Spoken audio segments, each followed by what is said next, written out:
আসসালামু আলাইকুম সম্মানিত ভিউয়ার্স, আশা করি আপনারা সবাই ভালো আছেন। তো আমি আজকে একটা কাজের ইন্টারভিউ দিতে সাপ্লাই থেকে আসলাম। তো ইন্টারভিউ দিতে এসে যে একটা অভিজ্ঞতা হলো তা হলো যে নতুন লোকের কোনো কাজ হবে না, এটাই বাস্তব, বুঝছেন। যারা পুরাতন লোক আছে, কাজ জানে, তারা ইন্টারভিউতে টিকবে। তো আমি ইন্টারভিউ দিলাম, তো ইন্টারভিউতে পারি নাই ভাই। নতুন মানুষ তো, 5 মাস আসছি।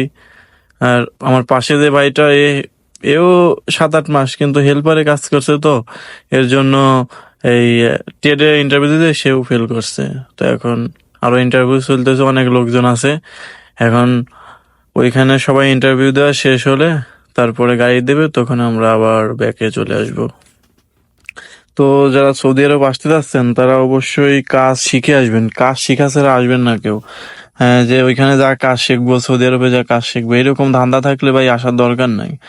আইসে এই যে এরকম টাকা পয়সা 5-6 লাখ টাকায় দিয়ে আসিয়ে মনে করেন বাড়িতে কিস্তি ঝামেলা। আর এইখানে ওই হেল্পারে কাজ খুঁজে খুঁজে হেল্পারে কাজ মেলে না ভাই। মেলে তো রেট কম, 9 টাকা, 9 রিয়াল, 8 রিয়াল। তারপরে মনে করেন সাপ্লাই টাকা দেবে কি দেবে না, নানান ঝামেলা।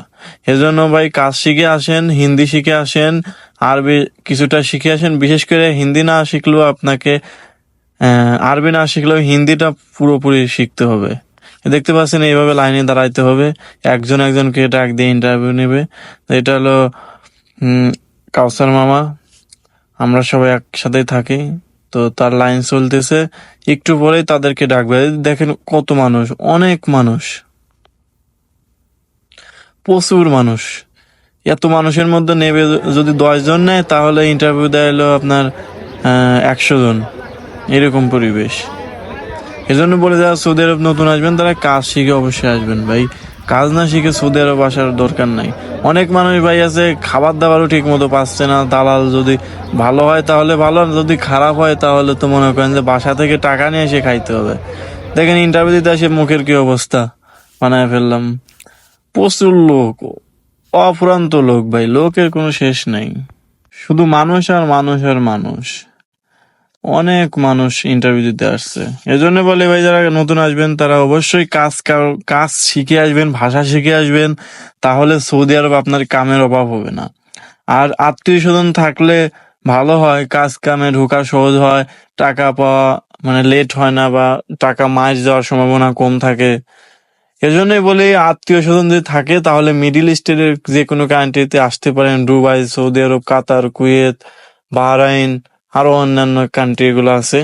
এদের মধ্যে ভালো হয় সৌদি আরবে আসেন, কাজ শিখে আসেন, ভাষা শিখে আসেন। আপনি ইন্টারভিউ দেবেন, আপনার 100 জনের মধ্যে ইন্টারভিউ দেবেন, আপনি 10 জন যদি নেয় আপনি টিকে যাবেন, যদি ভালো কাজ জানেন আপনি, মানে ভালো ইন্টারভিউতে যদি আপনি ভালো পারফরমেন্স করেন আপনি ঢুকে যাবেন। ঢোকার পরে আপনি কাম যদি নাও জানেন, পরবর্তীতে আপনাকে কাম শিখায় নেবে, তবু আপনাকে রিলিজ করতো না। তো আশা করি ভিডিওটা ভালো লাগলে অবশ্যই লাইক কমেন্ট করে জানান আপনার মনের মতামত। তো ভালো থাকবেন, আল্লাহ হাফেজ।